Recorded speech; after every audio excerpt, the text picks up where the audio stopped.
catching that. Oh, that's right to him. I can't do two hands. That's over there. You're not getting that. Once it gets deep, the hands lead the way, the barrel comes last, and you direct it that way. Direction of hitting. There's nobody in the second hole. Now, do we always hit it when we're aiming? No, we're not Nah, going to Oh! There you go. There you go. Now I'm chasing you, Mario. Right at it. Sometimes there's people on. Hey, so that.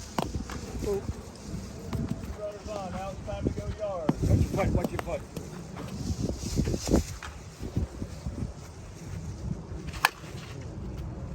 Was that gapper gone? Yeah. Sometimes when we do get the chance to free swing, you got two runners on, That's bases a one. loaded. You get a chance to free swing. It doesn't happen all the time for us. That expression is called gap or gone. So what we do then is we aim for the gap, and if we hump it or hit a line drive, it's a double. If we spin it, it's a three-run homer. That's called gap or gone. That's the favorite. Sometimes you're waiting to hear it from your dugout. You're waiting to hear it. You know, hey, gap or gone. Oh yeah, finally I get the swing for it. So go ahead and gap or gone for us, dude. Well, What do you mean when you hump it? The what? A humpback is a ball that you hit with top spin. all right, Bill, you That's ready? the one that goes out there and Come that's a miss. It's usually you're swinging for a home run and you hit a little above it and you hit it real good, but That's right at it. he's up with, that's nice The too. temporary fence that you see out there is 300 feet. The fence with the red topping is 330. Yeah. Yeah, it's over both of them. What spin did he get on that ball? Bottom spin. Back spin. Back spin. Bottom half of the ball. Did it on purpose. He hits the bottom half of the ball, and then what kind of spins on that one? Knuckle ball, knuckle side. No, we don't worry about what the spin's doing coming at us, because your bat can change that spin. He hits the bottom of the ball there, he gets it in the air. You just got us a three-run home. There's only two guys. You guys notice his grip change? There's the You top, see, there's the humpback. he has. Look at his top hand now. Look at his top hand. Before, when he was base hitting, he had a conventional grip, and now look at the top hand. It gives him more whip. It gives him more whip. So you're a proponent of the overlap grip. I don't fully overlap. I do two fingers all the time. I can't. If I try to go back to the baseball grip, I know. So my grip, I line up what Bob refers to as the door knocker knuckles. I line my bottom half. I put a pinky underneath the knob. I line up my door knockers and slide down my two. So this gives me a little bit more leverage. that's What usually this is overlap grip. base hit, right? You tell us what you're going to do first. Oh, I am. Go with the pitch. Go with the pitch. Base hit. We're trying to keep it in the park here. Mario's up with Yeah, that's in the park. Oh, no, it's not. Mario's up with nobody on base, all right? Home run, he walked right to the bench, nobody shook his hand. Is that a game marine, right? That's No, it's an Eastern. That's his part. That's that Eastern bat. That's his. Oh, that's his Eastern. That's his bat, yeah. Oh, man. That's got mine anyway. So I have a natural cut swing, which means I really have to focus on trying to stay on top of the ball. Otherwise, I get this happen a lot. And I swing about 80%. I try not to swing too hard because I don't want the accidental home run.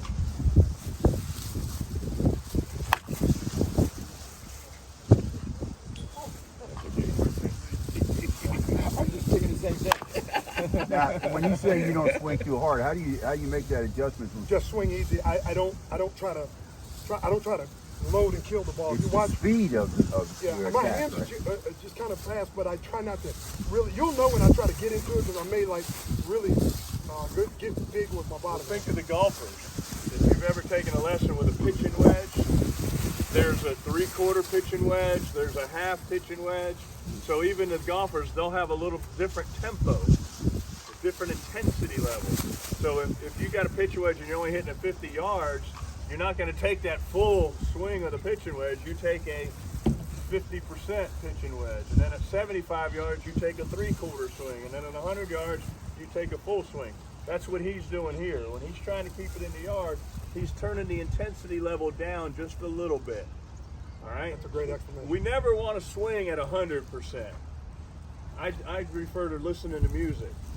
You turn that stereo all the way up, what's wrong with it? It's distorted, things are vibrating, it sounds like crap. Turn it down and find that good number. There's Friday night, you got it on 8.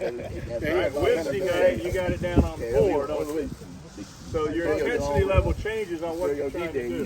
So there's a time when we just kind of cut it down. When you heard Paul and Bob earlier talk about when you don't have a home run, for me, you heard him say some people go gaps, holes, middle. For me, when I don't have a home run, I try to go back through the middle, and I don't feel bad about it because I pitch, meaning someone can return the favor if they want it. If you don't pitch, sometimes they say, like, don't do it, but whatever. I'm not sure I'd want to hit it back at you. That's a bad one.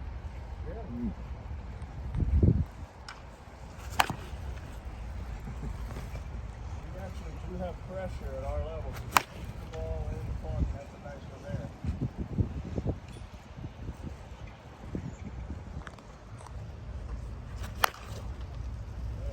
That does look good. Yeah, that sounds really good. As Mario hits these next few, there's a lesson to be learned. Our pitcher, Bill, kind of took a break on one and didn't get behind the screen.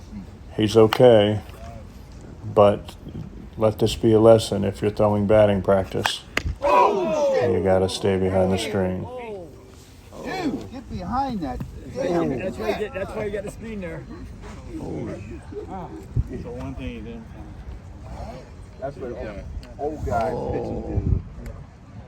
But I guess he's old too. But Damn. Yeah, yeah, Damn. dude, you need ice.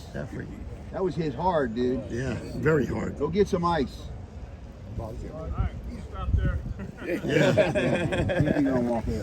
Yeah, I done that too. Yeah, I'm fine, dude. You get in the car and you got a knot like that. Hit. Now we're going to put Mario out there and let him take some swings and retaliate. That may go viral. Listen, just so you know, Bill will never be a phone a friend on Millionaire. Regis Philbin won't be calling his house, but that's a good example. Don't fall asleep. When you pitch. When you're pitching or anywhere in the field, you got to pay attention. And Mario didn't mean to do it. Listen, I know hope he's okay, but I will tell you on my flight home, I'll probably laugh so hard I can't really say it. But I'll be learn a lesson. It happens. Mistakes happen. And you've seen a lot of people been hit out here, so you got to really pay attention what he's doing. And make sure when you're pitching with a friend. We as hitters sometimes we go out there without a screen. We feel like we know what we're doing. We don't try to hit the middle of BP. But you guys, make sure you get a screen. You buy them for $60, pretty cheap. They're called. I can't think of the name of it. And Mario wouldn't have done that if there wasn't a screen. But there's a with screen no there. screen, If you're throwing BP, that's your job. Yeah. Get behind the screen. You got to get behind the screen. Because even the best of the best, and he just told you he's going to hit some in the middle. So get behind that screen. All right, there's going to be a day. You're all right, Mario. Don't worry about it. There's going to be a day. Don't worry about it, man. It's all good. Man. There's going to be a day when the screens are going to be permanent. You're going to have a screen. All right. How many pitchers do we have here? Make sure you're protected when you're out there, right? We talked about shin guards, helmets. I would even wear a chest protector if our reflexes aren't so good. I just want to make a point. Yes, sir. There's so many guys I was going to hit with a screen because they lackadaisically went back in batting practice. Lackadaisically went back, and they get caught in their ass. And you got to get behind that screen. Yeah, and it's tough to remember, or you get focused, you get out of line when you're, like I said, fortunate enough we're able to surround ourselves. I tell people all the time, I'm really not that good. I was fortunate enough to play with some of the best players in the world, to play with people like Bob and Mario, these guys, and some of the big names at Ed and those guys, and you know, I watch and I learn, but you just, those guys you just sometimes take for granted because they're such good hitters. And you know, like I said, it's a learning point. You know, just get behind the screen and he'll be okay. He'll live, you know, he'll live another day. And he'll We've been shake hit it off. many times, haven't we, yeah. Mario? Yeah, Mario, we've all been hit. You know, we've all been hit. You know, Good thing you only hit. All right, so the moral of what we just did, all right? just proves that Mario. Notice that we move the ball around the field on command. I know you guys are really trying to get, you're trying to get where you're taking good swings and trying to hit it, barrel it up, right? Yeah. That's kind of your goal right now. As you get going and you just start barreling that ball up good, try to hit some in certain parts of the field on purpose. Try to hit ground balls on purpose. Try to hit line drives, fly balls on purpose. Try to hit some to right field on purpose, okay? And how do we do it? It was all about where we made contact. If it was outside, you got to let it get deeper. If it's inside, you have to hit it out front. You've all heard it, hit it where it's pitched. You've heard that 100 times, all right? You will hit the ball better if you hit it where it's pitched, all right? So continue to work on that. Have an idea when you get in there. I want you to look around. Sometimes there's just a huge old hole and you can hit a 10 hopper through there, all right? Or there's somebody you can pick on, you know, a guy that doesn't move real well. Any other questions? Yeah. Go ahead. Your power is primarily to left field. Really good line drives, and you can go yard occasionally. But there's a 20-mile-an-hour wind, and it's blowing to right. You guys advise riding that wind to right, or do you still hit into the wind because that's your main game is this? It's a good question. The wind does have an effect on this game. It really does. All right. You try to use it when you can, but if that's your weakness, then just go ahead and hit it into the wind and take your chance that the wind will actually knock it down as well. If you hit a line drive, the wind will knock it down, makes it harder for them to catch as well. So yes, sometimes you have to think about the wind. If the wind's blowing in really hard, you need to hit what? Ground balls, right? Is that in your guys' thought process with the kind of power you have? Depends on how much wind. Yeah, 25-mile-an-hour wind. I'm not going to challenge it a whole lot. Guys, I have to leave to catch a flight, so I appreciate everybody coming to the camp. Thank you. They can continue the answers. I will tell you, just keep putting in the work. You know, put in the work. You know, a lot of us tell people that you know, you don't think about this till we get our age. You know, you think when you're 20s and 30s, and I tell people to enjoy it because when you get to the 50s, your engine light's going to come on. You know, you don't have a lot of, you know, you only live one life, so enjoy it. Have a good time at it. At the end of the day, like I tell my female team, I would tell Bob or anybody, slow pitch softball, man. Nobody really cares. It's with your enjoyment out of it. You get to be with your friends. You come down there and have a good time, and we appreciate you guys coming to listen to a bunch of guys that play a women's sport. You know. Wow, man, that's it. What it is. Basically what it is. You know. He coaches a women's team. I coach a women's team. I'm fortunate enough to go with 16 women every weekend. It's great. But y'all keep it up. Keep putting in the hard work. We're on Facebook. Bob, if you have Facebook, Bob OBTV, Bob O'Brien, look him up. He posts a lot of his games where you can watch the big boys play. YouTube. You know, YouTube. OBTV. So, you know, Ed Rose, one of the great players of all times. He's got a little YouTube thing. You can go in there and see a lot of videos of these guys. He does a lot of these camps, goes around and videotapes Woodlawn Hitting Club and that kind of thing. But, you know, create a group of friends where you can all get together, have a good time, go take some BP, you know, get some lunch afterwards, maybe a bag of ice to put on their arms, whatever you got to do. But enjoy your trips home. Be safe. Hopefully see you March or next season. All right. See you soon. All right, guys. All right, any quick questions? Defensive question. All right, defensive question. All right, in the outfield, Yep. ball's hit deeper than where you're playing. When you're going back, are you looking back the whole time, or you just turn and go and you'll find the ball later? It's called a drop step. First step you want to do is a drop step. I talked about it the other day. Backpedaling, no. I hate it. My pet peeve. Do not backpedal. That's this. Don't backpedal because you'll catch a heel and you'll end up on your butt. The step you're supposed to take, if it's over this shoulder, it's a drop step and turn and run. All right? Now, you got to know where the fence is. The fence can hurt you. Yeah. All right? The fear of the fence could make you miss the ball. So you have to find the fence. So the idea is that ball gets up, Drop step, turn and run. I'm going to take a peek and find the fence, find the ball. Find the fence, find the ball. All right? Go back and forth with it. Keep your feet moving and judge it and get up underneath Now, it. to Bob's point, do you understand why you're doing the drop step? Does anybody know? Let me tell you why. The drop step. The reason, remember he said don't back pedal like this, don't back because you can drop, because you could miss the ball or fall. The reason you're doing that drop step is because it also mechanically puts your body in a position to make the throw properly. So in other words, balls hit, you drop step, you realize it, now you catch it. Look where my body is. I'm right-handed, right? I catch it, I'm coming forward, I step, I throw. All mechanically sound. If I'm backing up, how many times have you seen someone back up, catch a ball, and then do something crazy, try to throw it, or do it and then have to run forward and reset themselves? That's why the drop step is so important, because at the point that you make the catch, you are mechanically in a position to properly make the throw in a way that won't hurt your body or your arm, gives you more leverage to make that throw. So there's a tracking of the ball and then what comes after you make the catch. But if the fence is not an issue, if the fence is way deeper, Yeah.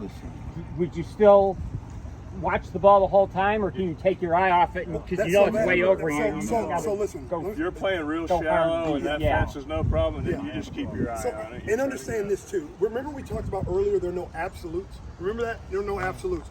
Bob would tell you, if a ball is hit sky high, right, and you feel that it's traveling, then of course you may turn, sprint back, and turn around and find it because you know you got time. The ball's up high. But a ball that's on a line, that the trajectory of it is lower. Now when you take that drop step back, yeah, you're watching it the whole way because it may get on you fast. So it's not an absolute. It's not, I'm going to turn around and just sprint no matter what, but a ball is coming at you on the line. It's based on the trajectory of the ball. Okay, great. But if you know it's hit pretty good and you were playing shallow, you can drop, turn and run and get yourself going pretty good and then look up and find it. But unfortunately, sometimes we lose it. Yeah. All right, high sky, night sky. You know, you play outfield in the night at our age, it gets a little tougher to catch it. I tell you a story. I'm pitching in the College World Series, and my roommate's playing center field, and he was one of the best at tracking the ball. And there were many times where the ball would get hit, he'd drop, just turn around and run. Then he'd turn around and there's the ball. He was great at it. So we're playing against University of Texas. I come in with a runner on second and third, nobody out. All right, 8-hole hitters up, strikeout. 9-hole hitter up, comebacker to me. I look him back and throw to first. I'm feeling good. All right, leadoff hitter's up. He hits a pop fly to left center field. All right, I'm walking off. I just got out of the inning. Second and third, nobody out. I'm walking off. All of a sudden, the crowd goes crazy. My roommate drop step and ran to right center field. The ball went The to ball left. went to left center field. He misjudged it off the bat. All right, inside the park, home run. I thought I was out of the inning. They have it this year, the California. Yeah, well that happens. Yeah. It was twilight. All right, he thought, and again, 9 out of 10 times the man, he was right. He got a great jump, but that's made him so good. He would turn and run, but he was so good that he was running in the right direction. But the one time he didn't run in the right direction. As a baseball coach, when you taught your young college kids, did you tell them, generally speaking, don't take your eye off the ball? That's the best. Right, you And want to the way make he, sure. Mario explained it was excellent, but I'm talking about when you're teaching these young kids. Yeah, your first couple steps, you want to keep your eye on the ball. When you take your eye off and then try to find it again, there's a risk. There's a risk that you lost it. So yeah, you want to keep your eye on it as much as you can. But if there's a fence coming into play, which is more of a risk? You losing the ball or you running into the fence? Defense. So take the fear of the fence out of play, because there's so many times the guy will get there and then he'll gator arm it because of the fence back there. And he was still 10 feet from the fence, but he didn't know how far he was from the fence. Same thing happening here on a fly ball to the side here. Right? If you're the third baseman, pop fly goes up, start running, take a peek, find that fence. Or what we teach is go over and grab the fence There you go. and then come back and catch the ball. Take that fence out of play. All right? So Take lead it out of play. have your hand lead the You way. can reach out and touch it. Most of them have a warning track. A lot of fields have a warning track. This has a warning track. Like I said yesterday, this doesn't help very much, does it? Doesn't feel different. You're on it. Yeah, because you can't feel that you're on it. Now it's a different color. Does that help you when you're looking up here at the ball? No, it doesn't help you. So take that fence out of play. It's the fear of the fence that makes us miss some balls sometimes, or the fear of running into a teammate, and that's why we call it. Yes, sir. Yeah, I played the outfield. I got my fellow outfielder there helping me on that. Deep, go back. Yeah. Fence. Of course. So I really gotta listen. Back. Back. Yeah. Outfielders, a good point. Outfielders help each other out. Catcher should be over here. Catcher should be over here helping the third baseman out. All right. Hopefully he's your friend. Yeah. He's giving you good information. All right. Yes, sir. How did we become pros? Well, in Bob's case, he's a World Series champion with the Miami Hurricanes, and then, you know, he's just all around everything. I love this guy, for real, though. He's been playing ball. He's the most fundamentally sound person I know in the game of slow pitch softball. And believe it or not, and Paul will tell you, we were at dinner last night. Paul never ever played baseball, so he was a naturally gifted athlete. So there are so many folks in the game of slow pitch softball at the higher level that are just athletes. But when you start talking about the fundamentals of the game, remember we said we build a house on a strong foundation? People like Bob, I didn't play baseball at his level, but I played baseball. And even when I went in active duty Army, I played competitive softball. And then in the police department, I played on the police World Series circuit. So I believe in the fundamentals we're talking about, right? Because I believe that what we're talking about, unless you're just naturally gifted, what we're talking about will build you a foundation that you will have a strong house. And you will take bits and pieces of what we're saying, and that's what will elevate your game. Because when you play against the best competition, that's where sponsors and people and good teams see what you're doing. A lot of times we will sit together out here and we'll watch campers, whether it's the regular spring training camp or the senior camp, and we talk about, man, you see the foundational things that person is doing, they're fundamentally sound. I wonder if they did this, that, and the other. And then you find out maybe they play some tournament ball, but they've never been able to play on a bigger stage. So folks like Bob, I mean, he's just been a stud from his college days all the way up. And it's folks like me that I find opportunities to play against teams like his so that someone can see me and see that I know the fundamentals and that I can also be repetitious. And I'll take what Paul said earlier about McDonald's. I'll do you one better. Chick-fil-A. Chick-fil-A. No matter what Chick-fil-A you go to, it's always the same. McDonald's, I don't know. Chick-fil-A, you know, we all know the foundation. And I say that in all honesty. My capstone project, when I was graduating from the FBI National Academy, they gave us leadership traits to write on. And so the business they gave me was Chick-fil-A. So I found one of the Chick-fil-A owners outside of Quantico, sat down and talked to him, and he gave me the full breakdown. They are the most regimented, fundamentally sound business that I've ever heard of. But it's not just the food, it's the model. And that's how you get to the higher level. By being fundamentally sound, playing the game the right way. It's not how far you hit the ball. It's being a good teammate. It's playing the game the right way, and in every aspect. And trust me, those things weren't carried. But Bob, I'm sure you may. Yeah, it's, you know, when you're doing things right, people notice. And then if they're in a position to help you represent their brand, you know, you see it with actors and you know, people doing commercials. They're now asking that person to represent their brand. If that person goes and does some bad stuff, they're going to get rid of you real quick. All right. So I became a pro. I got lucky when I turned 50. I just hooked up with the right people, and then played a year. And then somebody who was in that position, who worked for the Mike and Worth organization, said, "We like what you do. We'd love to supply you with equipment." All right. What am I going to say? Sure, I'd love that. So we sign a little contract and we get free equipment. So if I happen to win an MVP at a tournament, all right, and I'm swinging a Worth Mike and bat, and I'm representing myself well and my team well, somebody might come up and say, "Hey, you know, great game, congratulations. Tell me about that bat you're swinging." Yeah. And so that's just how it works. So they give us equipment so we can swing it, and then hopefully we go out and represent ourselves well. I mean, this guy has got a reputation that it's as good as any. So there's a reason why he's representing our brand. He's a class act, all right, as well as a good softball player. So we have to continue to do things off the field well. I happen to be a teacher, a coach, all right? I love doing these things. And while I'm doing this thing, I try to have a shirt with the brand on it. I mean, I got one underneath that I'm ready to go to as well. What about your underwear? So we try to represent the brand, just like you represent your name, our family. So when we're out, we're trying to represent the name on our back as well as the name on our front. So that's all that is. And, you know, if you're fortunate enough for them to give you some bats to sell and you can keep the money, or you sign a contract and they pay you a little bit of money to help represent it, then that's great.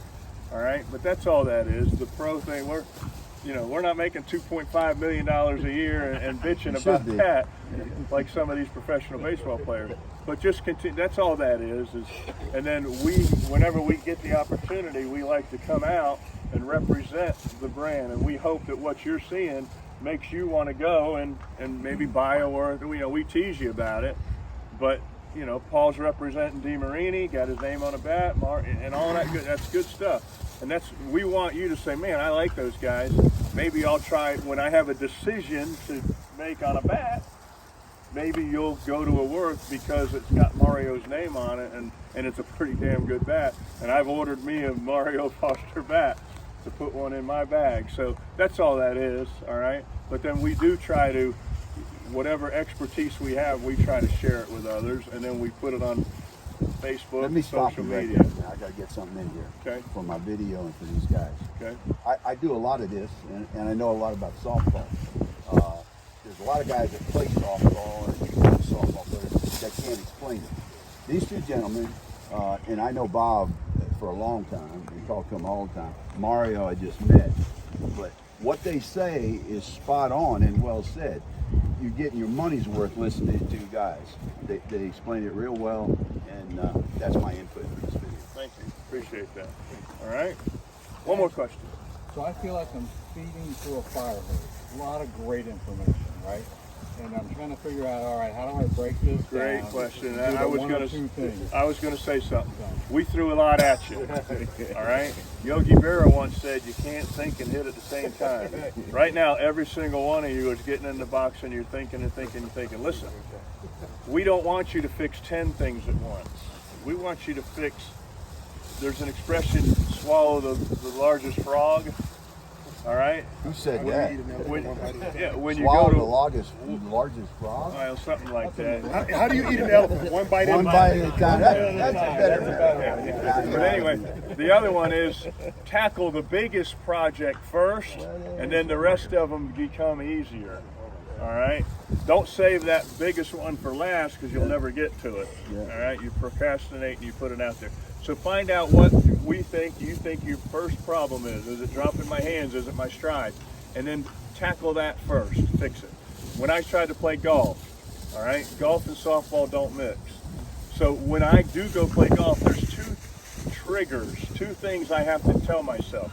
It's left arm straight and hips on the downswing. If I do that, I hit the ball decently. If I don't consciously tell myself that, I get to my softball swing. I'll get that club here and I'll go to my bent elbow. And in golf, you got to keep that elbow straight the whole time, I think. That's what they tell me. So you have got to have one or two triggers right now that you have to consciously think about. All right? Whatever it is, overstriding, lunging, might just be grip. Check your grip every single time if you have a grip problem. All right? Find one or two things. Do your repetitions and make that become muscle memory. Then go to your next thing that it might be. You cannot get in there into the box and be thinking about everything we threw at you. We call it paralysis by analysis. All right? You paralyze yourself because you're thinking too much. You can't think and hit at the same time. My other expression is practice with your head, play with your heart. When you're practicing, yes, analyze it, think about it. Videotape your swing so you can go see it. Practice with your head. When it's game time, just get in there and play. All right? Hopefully you've got some muscle memory, all right, and it's going to work. My last point, you got to get worse before you get better. anytime you try something new, it's going to feel funny. All right. You're going to get worse before you get better. You are under construction when you try something new. All right. Work through the construction phase. The cones are up, the barriers are up, the traffic gets worse for a little while. But when that road's done, guess what? Traffic's going to be better. So you're going to get worse before you get better. You got to work through it. What a lot of people do is they'll try something new, they'll try it for a couple days and then say, it ain't working, and they revert back to where they were.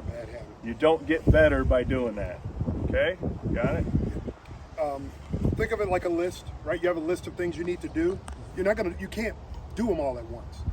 To Bob's point, prioritize that list and take those biggest challenges first, and then by the numbers, work it out, and then it'll all work itself out. Now, in order for me to wipe off what I feel is super negative energy from my last swing, can I do a gap or go, finish my gap or go, and you throw to me and stay behind the thing? Sure. I gotta get You gotta get it out of them. I gotta get it out of my system. Take it off, man. Yeah. So this is the part where Bob was saying it's the gap or go time. I don't have to worry about hitting it down anymore. Huh? My hands?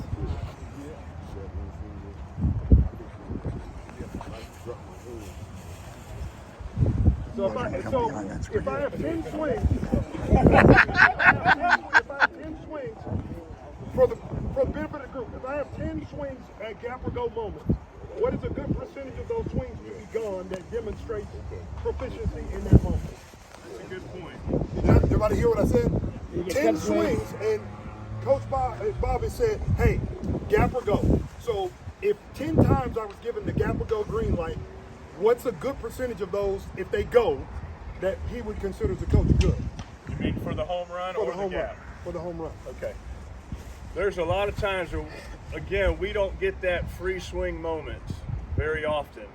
When we do, it's huge if you can hit the home run when it's needed. It's huge. There's a lot of guys that will get that opportunity and they just don't get it. You don't get that opportunity very often. So I would say, Mario, if you can do it 5 out of 10 times. The other news is when you do free swings, sometimes you get that humpback that we talked about, and you get the gap. So if it's gap or gone that he's going for, I'd love to see him be able to 8 out of 10 times either hit it in the gap or gone. If he can hit 5 of the 10 out of the park, that's a good number. So We don't always hit a home run when we try to. Now we see what my challenge is from Coach Bob. I just put it on. I've got to go. 8 out of the 10. 8 of the 10 at least need to be a gap that wouldn't be caught, and 5 or better out of the park would be considered really, really good. So you've been challenged. Unfortunately. Unfortunately. Should I let you get lined up first? Good. Huh? You want to throw one? It's only 10 swings. It's not 10 pitches, okay? 10 swings. So even if it's not a strike, I got to swing. No, you don't have No, you don't have to So swing. 10 strikes. Right, 10. Oh boy. Are you ready? Look out. So is that considered flat? That was flat. Bye. 1 for 1.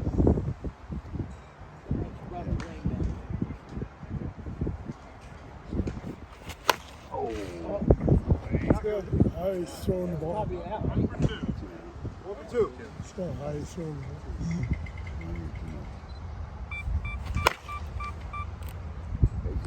That's in there. Is that 3 for 3? Where was that pitch? It was outside. That's why we middle. Okay. Not middle of Gap him. or gone? To be cool. Huh?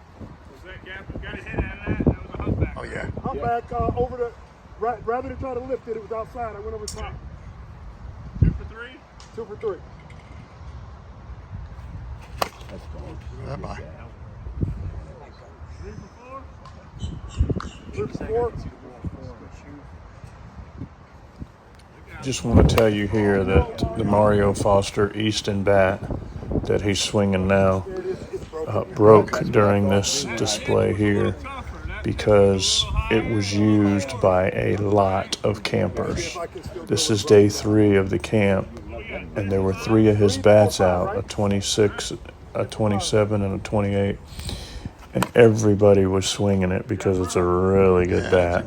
So it got a lot of swings on it in those 3 days that it was there. So his bat broke, and he had to switch over to my Worth Creature bat. But check out the Mario Foster Easton bat. This year's model. It's a good one.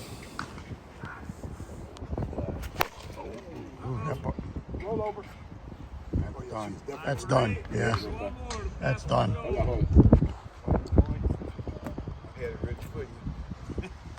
Collapse that bat. Too light? What weight is it? Want the DeMarini over there? Absolutely not. What is that, 5 for 7? Yes. Yeah, all about the bat. Nothing wrong with that. No. Yeah, The other one's definitely broken. that's a Bob O'Brien bat there. 6 for 8? 6'3". Yeah. Oh, that's a good one. Now that's hit out of the country. That landed near the county. You can see when he picked up bat, it's not Goodbye. broken. Oh my God. That was another that's one. It. That's big. You're right there. Golf clap, Mario. Yeah, that was a Worth lead shot there. He did fine. Now that's 8 for 10. That's the best that you know. Remember my 6-2-2 rule I talked about yesterday? You hit 2. At every 10 at bats, I'm going to get 6 hits. I'm going to make 2 outs. It's the other 2 that either make me an 800 hitter or a 600 hitter. All right. So that's kind of fun when you get to that. Is my bat okay?